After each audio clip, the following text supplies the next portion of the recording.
ব্যাপক অ্যাটাক হয়েছে, তার যে রেসিডেন্স, তার যে কার্যালয়, সেখানে শক্তিশালী খাইবার সেখান মিসাইলে লন্ডভন্ড করে ফেলেছে খামেনি বাহিনী। এবং শুধু তার কার্যালয় নয়, বিমান বাহিনীর যিনি প্রধান, তার কার্যালয়টিও গড়িয়ে দিয়েছে খামেনি বাহিনী। পাশাপাশি বীরশেবায় ব্যাপক মিসাইল অ্যাটাক চলছে, হাইফাতে ব্যাপক মিসাইল অ্যাটাক চলছে, তেল আবিবে ব্যাপক মিসাইল অ্যাটাক চলছে। কয়টা শহরের কথা বলবো, যে ফুটেজগুলো আসছে শুধু আগুনের কুণ্ডুলি দেখা যাচ্ছে, এবং ব্যাপক ভয়াবহ দৃশ্য অবতরণ হয়েছে সেই দেশটির ভেতরে। তারা খামেনিকে হত্যার পর এত বড় মাসুল দেবে কল্পনা করেনি। তারা মনে করেছিল খামেনিকে হত্যার পর পুরো কন্ট্রোল তাদের হাতে চলে আসবে, ইরানের সরকার বিরোধীরা মাঠে নেমে আসবে এবং তারা খুব সহজে রেজিম চেঞ্জ ঘটাবে। কিন্তু পুরো পৃথিবী দেখছে ইরানের শক্তিমত্তা, কি করতে পারছে তারা। পুরো ইরান এখন পাগল হয়ে গেছে, তারা ছাড় দিচ্ছে না কিচ্ছুকে। ইতিমধ্যে ইরানের কাছে কয়েকটি গ্রুপের কয়েকটি মিত্র রাষ্ট্রের মাধ্যমে বার্তা পাঠিয়েছে আমেরিকা, সৌদি আরব, তারা আলোচনা চায়। ইরানের পররাষ্ট্রমন্ত্রী বলছেন কোনো আলোচনা নেই, কোনো আলোচনার রাস্তা আর কেউ রাখেনি। সর্বোচ্চ নেতার হত্যার মধ্য দিয়ে আলোচনার সব দরজা বন্ধ হয়ে গেছে, এটা ইরানের পররাষ্ট্র মন্ত্রণালয় থেকে বলা হয়েছে। পাশাপাশি বলা হয়েছে ইরান এখন মোজাইক অপারেশনে আছে। এই মোজাইক অপারেশনটা কি আমি আপনাদের বলবো একটু ভালো করে।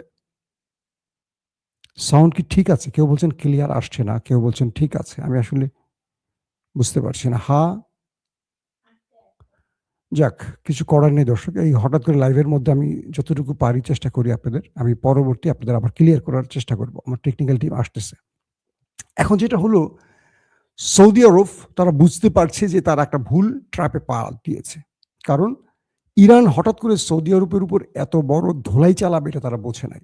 ইরানের ইন্টেলিজেন্সগুলো জানিয়ে দিয়েছে যে আমেরিকা বা দখলদারদের আক্রমণের পেছনে কোন কোন মুসলিম রাষ্ট্র আছে, কে কে বন্ধু এসে ঢুকেছে কিন্তু আবার পেছন থেকে ছুরিটা মেরেছে। সৌদি আরবের সবচেয়ে বড় তেল শোধনাগার আরামকো জ্বলছে, এখনো নেভাতে পারেনি।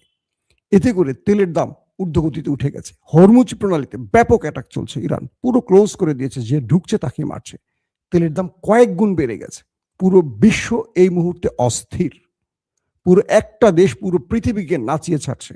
একদিকে ফ্রান্স বলছে যে আমরা আমেরিকার সাথে লড়বো, ভাবছিলাম, তবে এখন তারা বলছে এখন আমরা সিদ্ধান্ত নেইনি, তার মানে পিছু হটতেছে। জার্মানিও তাদের সুর পরিবর্তন করছে, এমনটি শোনা যাচ্ছে। ব্রিটেন তাদের সুরে একটু নরম ব্যাপার নিয়ে এসছে। অর্থাৎ ইরানের ধোলাই যখন বাড়ছে ক্রমান্বয়ে, তারা বুঝতেছে যে এই ধোলাইতে ঢুকে নিজের পিছনটাকে কেন ধ্বংস করব। এখন যে বিষয়টি তৈরি হয়েছে, আরবের মধ্যে ব্যাপক অ্যাটাক চলছে, আরব রাষ্ট্রগুলোকে টার্গেট করে করে হিট করা হচ্ছে এবং দখলদার দেশটির ভেতরে করা হয়েছে। এবং মিস্টার কসাইয়ের বাড়িতে, অর্থাৎ আপনারা যে প্রাইম মিনিস্টারের কথা বলছিলাম, ওই দেশটির, সেই দেশটির প্রাইম মিনিস্টারের কার্যালয়টা এমনভাবে হিট করছে খাইবার সেখান মিসাইল দিয়ে যে পুরোটা ঝাঁঝরা হয়ে গেছে। যে পিকচার বা ফুটেজ আমি দেখেছি, ইরানের পক্ষ থেকে যে ফুটেজগুলো দেখানো হয়েছে, এবং সর্বশেষ 5 ঘন্টা আগে সেই কসাইয়ের ভিডিও বার্তা পাওয়া গেছে। এরপরে লেটেস্ট 5 থেকে 6 ঘন্টার মধ্যে আর তার কোনো ভিডিও বার্তা আসেনি। তিনি বেঁচে আছেন কি মরে গেছেন কেউ জানে না, তার কোনো অবস্থান এখনো জানা যায়নি। একটি পক্ষ বলছে তিনি দেশ ছেড়ে পালিয়ে গেছেন জার্মানিতে। প্রশ্ন হলো, যদি তিনি জার্মানিতে চলে যান তাহলে তো ইরানের ইন্টেলিজেন্স তথ্য অবশ্যই থাকার কথা যে ইরান জানে তিনি কোথায় আছেন। তাহলে কি ইরান তার কার্যালয়ে মারবেন? অর্থাৎ এই কাজটি হলো, ইরানের সর্বোচ্চ নেতাকে যখন হত্যা করেছে ইরান, তখন সেই দেশটির সর্বোচ্চ নেতাকে এবার টার্গেট করছে। তাদের বিমান বাহিনীর প্রধান বেঁচে আছেন কিনা এখনো জানা যাচ্ছে না, কারণ সেই কার্যালয়টিকেও খাইবার সেখান দিয়ে গুড়িয়ে দিয়েছে। সবচেয়ে বিপজ্জনক ব্যাপার কি জানেন? ইরানের মিসাইল কেউ ঠেকাতে পারছে না আর। কোনো আকাশ প্রতিরক্ষা সিস্টেম সঠিকভাবে আর কাজ করছে না, পুরো সিস্টেম ভেঙে ফেলেছে। আর ইরান এখন যে কাজটি করছে, সবচেয়ে ডেঞ্জারাস যে বিষয়টি, সেটি হলো কোনো মিস টার্গেটে হিট করছে না, তারা কোনো মিসাইলকে নষ্ট করছে না। বলা হচ্ছে চীনের কাছ থেকে রিয়েল টাইম ইন্টেলিজেন্সে এবং উপগ্রহ তথ্যের আলোকে চীন কনফার্ম জানছে শত্রু কোথায় কোথায় আছে। ঠিক সেই জায়গাগুলোতে টার্গেট করছে। আরব আমিরাত, সৌদি আরব, বাহরাইন, কাতার, কুয়েত, জর্দান, এই যে ঘাঁটিগুলো ছিল সেই ঘাঁটিগুলোকে নিখুঁতভাবে আক্রমণ করেছে। শুধু তাই নয়, প্রত্যেকটা ঘাঁটি থেকে সেই মার্কিন মূল্যকে সেনারা পালিয়ে গেছে। তারা কোথায় উঠছে সেই তথ্যের আলোকে সেখানেও ইরান হিট করছে। অর্থাৎ তারা যে 5 তারকা হোটেলগুলোতে বা রিসোর্টগুলোতে উঠছে, তারা এখন শান্তিমতো মদটাও খেতে পারছে না। সেখানেও টানা সিরিজ অ্যাটাক চলছে। একটার পর একটা 5 স্টার হোটেলকে গুড়িয়ে দিচ্ছে ইরান। সৌদি আরবের পক্ষ থেকে কিছুক্ষণ আগে একটি প্রেস ব্রিফিং করা হয়েছে। সেখানে বলা হয়েছে তারা আমেরিকার এই আচরণে ক্ষুব্ধ। আমেরিকা তাদেরকে বলেছিল ইরান যদি আক্রমণ করে তাদেরকে রক্ষা করবে, কিন্তু এখন সৌদি আরব দেখতে পাচ্ছে আমেরিকা তাদের রক্ষা করছে না, আমেরিকা কেবল ইসরায়েলকে রক্ষায় ব্যস্ত আছে।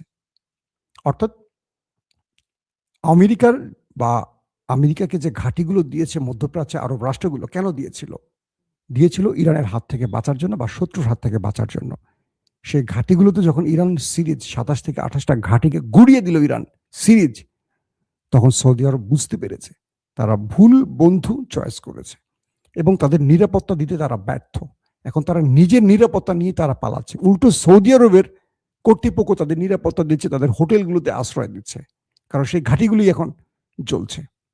এখন সৌদি আরব বলছে যে আমাদেরকে এই বিপদে ফেলে আমেরিকা কোথায় গেল? তারা কেবল ইসরায়েলকে রক্ষায় এখন মাঠে আছে, আমাদেরকে বিপদে ফেলে গেছে।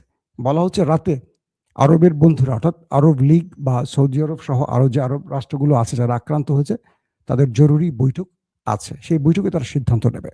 পাশাপাশি মিস্টার কসাই তার কোনো খোঁজ এখনো মিলছে না। তার নেক্সট ভিডিও বার্তার আগে বলা যাচ্ছে না তিনি বেঁচে আছেন কি মরে গেছেন। আবার বিমান বাহিনীর প্রধানের কোনো খোঁজ মিলছে না। মোসাদ সিনবাতের প্রধানদেরও অবস্থান নির্ণয় করা যাচ্ছে না। কেউ বলছেন বালির নিচে বাংকারে ছিলেন, কেউ বলছেন বিদেশ চলে গেছেন, বাট এখন পর্যন্ত কোনো আপডেট পাওয়া যাচ্ছে না। এখন আপনাদের দোয়ার উপর ডিপেন্ড করবে, আপনারা কি তার জন্য দোয়া করবেন? একটু ভাবেন তো, না কোন দোয়াটা করবেন সেটাও চিন্তা করেন। এখন এখন এই মুহূর্তে এই মুহূর্তের আপডেট হলো যে সৌদি আরব তার দূত ইরানের সাথে আলোচনা করতে চায়। ইরান স্পষ্ট বলছেন না, টাইম ওভার। এবং পররাষ্ট্রমন্ত্রী আব্বাস আরাকচি স্পষ্ট জানিয়েছেন ইরান এখন মোজাইক সিস্টেমে, মোজাইক অপারেশনে আছে। এটি হলো ইরানের যে বাহিনীটি এখন যুদ্ধ করছে, নাম হলো আইআরজিসি, বিপ্লবী গার্ডস কর্প। এই বাহিনী 31টি দলে বিভক্ত হয়ে গেছে। যেহেতু ইরানের সর্বোচ্চ নেতা, তার পরের সিরিয়ালের নেতারা সব শাহাদাত বরণ করেছেন, এখন কোনো কন্ট্রোল ইরানের হাতে নেই। 31টি গ্রুপে ভাগ হয়ে গেছে আইআরজিসি এবং এদের কাছে যে রসদ আছে, এদের কাছে যে প্রযুক্তি আছে, সেই প্রযুক্তির আলোকে তারা এখন অপারেশন করছে। এই 31টি গ্রুপ নিজেরা সমন্বয় করে অপারেশন করছে। এখন রাষ্ট্রের কোনো কন্ট্রোল তাদের হাতে, রাষ্ট্রের কোনো পররাষ্ট্রমন্ত্রী বলবেন বা কোনো আলোচনার মাধ্যমে কোনো সমাধান খুঁজবেন সেই ব্যক্তিরা তো নাই দুনিয়ায়, সব চলে গেছে। আর আইআরজিসির পক্ষ থেকে বলা হয়েছে যে তারা আর কোনো নির্দেশনা নিচ্ছে না রাষ্ট্রের কাছ থেকে, তারা প্রতিশোধ নেবেন। এই প্রতিশোধের জন্য তারা যা করার তা করবেন। তারা বলছেন যে আমাদের সুপ্রিম লিডার পৃথিবীতে নেই, আমরা যার নির্দেশ মানি। আমেরিকা পড়ে গেছে এক মহা বিপদে, কারণ এখন তারা আলোচনা করবেন কার মাধ্যমে? তারা মনে করেছিলেন খামেনিকে হত্যার মধ্য দিয়ে পুরো কন্ট্রোল তারা নেবেন, কন্ট্রোল এখন কারো হাতে নাই। এই মোজাইক অপারেশনটা খুব ডেঞ্জারাস। 31 থেকে 32টি আইআরজিসির গ্রুপ ইউনিট ভাগ হয়ে এখন লড়াই করছে, প্রত্যেকের নিজের ইচ্ছা মতো এখন লড়াই করছে, প্রত্যেকে নিজের ইচ্ছা মতো। এক গ্রুপ আরেক গ্রুপকে নির্দেশনা দিচ্ছে না, যে গ্রুপের যেই দায়িত্ব। ধরেন খাইবার সেখান যারা মারছে নেতানিয়াহুকে টার্গেট করে, তারা টার্গেটে হিট করছে, একদম কোনো মিস ফায়ার হয় নাই। মজার ব্যাপার হলো কুয়েতে মার্কিন 3টি সবচেয়ে আধুনিক যুদ্ধ বিমান F-15 ওপারে চলে গেছে। বুঝতে পারছেন, যে বিমানগুলো দিয়ে আমেরিকা যুদ্ধ করতে এসছে সেগুলোকে ওপারে পাঠিয়ে দিয়েছে।